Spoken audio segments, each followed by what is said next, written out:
Mondo has just revealed an incredible new variant figure of Rogue from the X-Men 97 TV series. She looks amazing so far, and let's get a closer look at what she has to offer.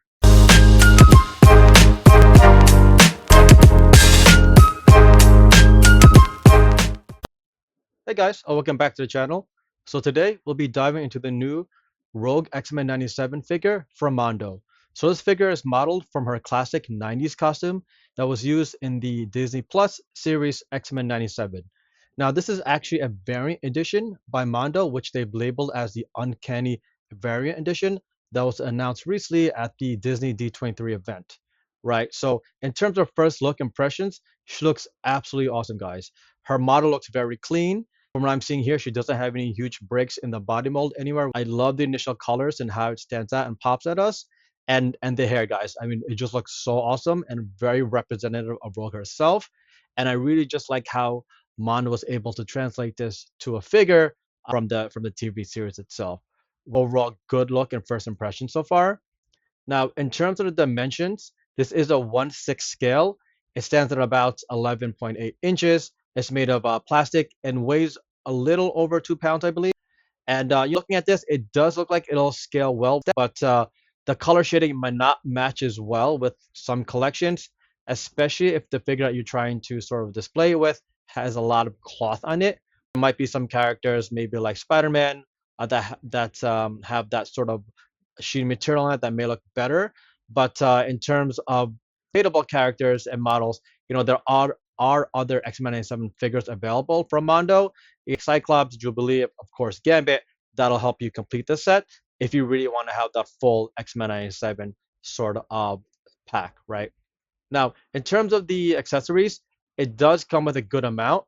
You can see here it does come with different hand molds, right? You get the energy absorption hand mold. You also have one where she's crushing a gun, which is cool. Now, just a reminder, this is the Uncanny variant, right? So the Uncanny variant includes the additional Sentinel base, which you see here, plus an additional 3 head sculpts, right? Which we'll dive a little more later into the video. But overall, this is a great set of accessories here, especially for the price of the figure, right? Now, as we look more into the costume and character design itself, everything looks great so far, right? I really like the overall feel of her actual design. Take a look at the paint applications on top of the plastic. It actually looks very good. There's no overextension of the colors, and the layers that they've done with the colors looks good and has great separation overall, right? With the sculpting of the jacket, the hair, and even her shin guards, they all look awesome, right? Now, what really stands out great is the hair, which is a huge highlight to me for Rogue and her character model itself. But overall, just a great feel and look to her hair, and there's just a lot of good cleans throughout her model, right? It doesn't look broken throughout any of the pieces of her body, which is good. And I really like the great contrast between the yellow and green here. It really shows you the dedication that the Mono team had and has rather in terms of painting her and doing it well. So really like the green sheen action in her painting application, which looks very good in, I'm sure, lights. Right. Now looking into the details of the figure itself, I can see here, or you can see rather, that there's a lot of good articulation points. It's not over excessive, right? What they've done is they've hidden the articulation points pretty well here. Like you can only see really break in her torso area, right? You don't really see too many other articulation points throughout the rest of her mold, right? Which is good. So they've done a really good way of covering it. Now the jacket itself looks great and very realistic. Right? I really like how they've done the thing on her sleeves and brought to life those additional cuts on the inside, which give it a more realistic look. The X icons throughout your costume came out very well, right? On the belt, I feel like they're sort of missing some additional pockets. Although this is representative of her costume, it just looks strange to one side. Nevertheless, it still looks great and how they applied and delivered here. Just the green paint, guys. I mean, if you take a look at the metallic sheen paint that was used, body mold looks great, right? Their comic counterpart and on the series, it's more flat. But here you can see it has that reflective shine to it, which is really good because it gives it that more high-end collectible feel, right? And I'm also glad that they didn't add that metallic sheen to the yellow because it probably would have been a little too reflective, in my opinion. I'm just glad they kept it on the green and kept the yellow base more flat. And overall, they just mix it very well. I'm sure it'll look great in museum style lighting. right? Now, in terms of getting a closer look at her face, I mean, it just looks amazing, right? So I really like how they're able to deliver her eyes here. It features a nice smoky southern but serious look. The eyebrows look like they're a little overdone in terms of paint application, but not bad overall. The lips accentuated well here and how it's been delivered. It really stands out in my opinion. And not to the hair, that just looks incredible, guys. I mean, I love the way it's been delivered here in terms of the waves. The white looks good overall. Now you can still see a little black underneath the paint application, which is fine. That's just from the body mold. I would have liked them to focus on this a little more, maybe keep it black only near the hair roots, but nevertheless still came out pretty well. And the red looks good, no complaints there, right? But I really do like the overall cuts and curves that they use in the sculpt to create this hair mold. An overall great feature here. And it looks also very symmetrical with that being too heavy or heavily loaded on one side, whether it's pay application and or cuts. So kudos to the Mono team there. Now, taking a closer look at the actual head sculpts themselves, you can see there are actually a total of 5 head sculpts, right? 2 were part of the original standard pack, and 3 are part of the Uncanny variant pack, which is what you're seeing here today, right? And if I move clockwise through the head sculpts, it start off with the sort of that wink look that you see on top left. Moving to the right, you kind of have her angry look, right? On the bottom right hand side, it's sort of that standard rogue look, and then on the bottom left hand side, you have her cool side set eyes, which is awesome. Now in the center, there's a really nice surprise here, which I didn't expect, which is the X-Men Evolution head sculpt, right? I didn't think they were gonna add something like this to her set. Nevertheless, it's great, and it's a nice little addition to the actual figure itself, right?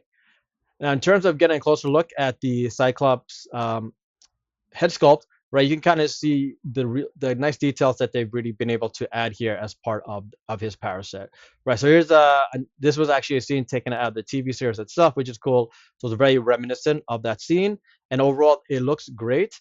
I really like the coloring and the sculpt that they used to from the base of her eyes all the way to her tail end of it. Now I do wish that the optic blast was a little longer. It feels a little short to me, but I do understand why it's at this length. But again, nevertheless, I wish it was a little longer just to give it a little more dynamic feel to it. Otherwise, they did a good job on the actual blast itself, right? Now, if you could also look at a close up of the hand mold where she's crushing the gun, this is a nice shot of it. It looks great overall. I really like how they've added a crushed look to it and feel. So really like how they were able to deliver that to us and add it as an additional hand mold. Now, in terms of getting some nice close-up shots of her absorbing hand accessory, right? So it's a really good here on the left-hand side, and you really see what this is all about, which is great. Now, I wish they kind of extended the energy absorption sort of feel a little longer, or the effect itself. Like I would have liked to have extended past her hand, just be wrapped around her forearm. Nevertheless, I do like the dynamic look it gives. The effect of it looks cool, especially if you pose it such as this, where she's extending. It does look good, right, overall. And on the right hand side, kind of a featuring a close look at the X-Men Evolution head sculpt, where again, this is pulled from her X-Men Evolution TV series, not the X-Men 97. So again, this is a really nice, pleasant surprise to me. I like how they paid homage to this character, both from the X-Men 97 and X-Men Evolution series, because X-Men Evolution series was very fairly popular as well for 5 seasons, right? I believe this is the only Mondo X-Men 97 figure with the evolution head, right? It'd be hard to match them with your displays up. Add, variants to the other X-Men 97 characters later on, but right now this is all that I know of in terms of the evolution head sculpt. Now, if we take a close look rather at the broken sentinel head, which is a featured accessory of this uncanny variant, this is awesome, right? Now, both the shots are essentially the same. On the left hand side, you kind of see her crushing it in a display mode, right? Or rather, how you can have displayed. And on the right hand side, it gives you a more close look of what it actually of the details itself. And overall details are great. I really like the smoke effect coming from the eyes and how it looks like it's been stepped on and broken. The mechanical eyes, the mouth, able to see that looks great. And the exposed wiring is nice additional details they've been able to add, right? So it gives you that realistic feel of what a sentinel destroyed and or damaged sentinel head will look like. here overall, right? Now, but what I really like are the damage imprints on the lower part of this chin because it gives you those additional battle damage layers to it, right? Not just it being pulled off or stepped on, but you can kind of see it got punched a number of times. So I'm glad they really added this accessory because it just looks awesome overall. Now, pre-ordering this is live on Mondo's site, and feel free to use the link in our bio to help take you there if you need it. It'll run you around $210, and shipping is expected around September of 2024. Now, it is restricted to only 1,500 units in total, and I believe they have very limited pre-order windows. So if you go to their site now, I think there's already a wait list for it. So if you jump on the wait list, expect it to, to be a small handful more of these to be made available as the release date gets near. Because right now the initial pre-orders have paused, right? And overall, this the price point for this and what you have to get in terms of accessories and the collectible is awesome. I think $210 is a fair price for this figure overall, right? So there you have it, guys. Thanks for joining me today as we explore the new Rogue Uncanny variant figure from Mondo. Are you a fan of this new variant figure? Let me know in the comments below what really stands out to you and if you plan on trying to get your hands on her. And don't forget to smash that subscribe button for more content on the coolest superhero collectibles around. And until next time, folks, keep on collecting.